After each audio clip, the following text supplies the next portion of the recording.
S ಪುರಂನಲ್ಲಿ ತಪ್ಪುತ್ತಿಲ್ಲ traffic ಕಿರಿಕಿರಿ. Last 8:30 9 ಗಂಟೆವರೆಗೂ ಹಿಂಗೆ ಟ್ರಾಫಿಕ್ ಇದ್ದೇ ಇರ್ತದೆ, ಪ್ರತಿದಿನನೂ ಅಷ್ಟೇನೆ.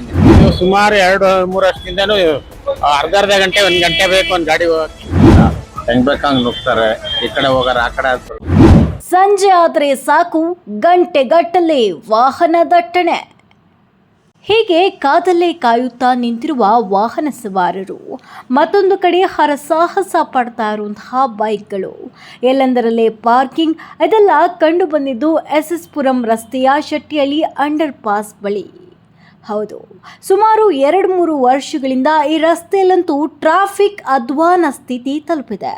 ಮೊದಲೇ ಕಿರಿದಾದ ರಸ್ತೆ ಇದಾಗಿದ್ದು ಅಂಡರ್ ಪಾಸ್ನಲ್ಲಿ ವಾಹನ ಚಲಾಯಿಸುವುದು ದೊಡ್ಡ ಟಾಸ್ಕ್ ಆಗಿದೆ.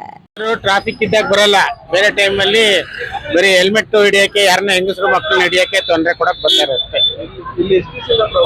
ಇದು ಸುಮಾರು 2-3 ವರ್ಷದಿಂದನೂ ಅರ್ಧ ಗಂಟೆ 1 ಗಂಟೆ ಬೇಕು ಒಂದು ಗಾಡಿ ಹೋಗಕ್ಕೆ.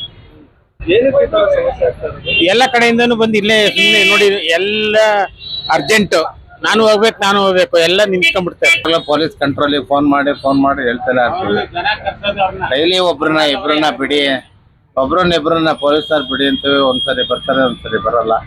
ಆಮೇಲೆ ಇವರು ಟ್ರಾಫಿಕ್ ರೂಲ್ಸ್ ತರ ಇಲ್ಲ, ಹೆಂಗ್ ಬೇಕಂಗ್ ನುಗ್ತಾರೆ, ಈ ಕಡೆ ಹೋಗಾರ ಆ ಕಡೆ ಬರ್ತಾರೆ, ಆ ರೀತಿ. ಇನ್ನು 4 ಕಡೆಯಿಂದಲೂ ಅಂಡರ್ ಪಾಸ್ ಹತ್ತಿರ ವಾಹನಗಳು ಬರೋದ್ರಿಂದ ಗಂಟೆಗಟ್ಟಲೆ ಟ್ರಾಫಿಕ್ ಜಾಮ್ ಆಗುತ್ತೆ. ಇಲ್ಲಿ ಟ್ರಾಫಿಕ್ ಪೊಲೀಸ್ ಇರದ ಕಾರಣ ಸವಾರರಿಗೆ ಲಂಗು ಲಗಾಮು ಇಲ್ಲದಂತಾಗಿದೆ. ಒಂದು ವರ್ಷದಿಂದ ಹಿಂಗೆ ಟ್ರಾಫಿಕ್ ಜಾಮ್ ಆಗುತ್ತೆ. ಕರೆಕ್ಟಾಗಿ 6:30 ಸ್ಟಾರ್ಟ್ ಆದ್ರೆ ಲಾಸ್ಟ್ 8:30 9 ಗಂಟೆವರೆಗೂ ಹಿಂಗೆ ಟ್ರಾಫಿಕ್ ಇದ್ದೇ ಇರ್ತದೆ, ಪ್ರತಿದಿನನೂ ಅಷ್ಟೇನೆ.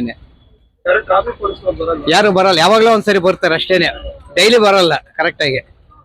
ಒಟ್ಟಾರೆ ಶೆಟ್ಟಿಹಳ್ಳಿ ರೈಲ್ವೆ ಅಂಡರ್ ಪಾಸ್ ಪರಿಸ್ಥಿತಿ ಮಾತ್ರ ಸರಿ ಹೋಗದೆ ಇರುವುದು ದುರಂತವೇ ಸರಿ.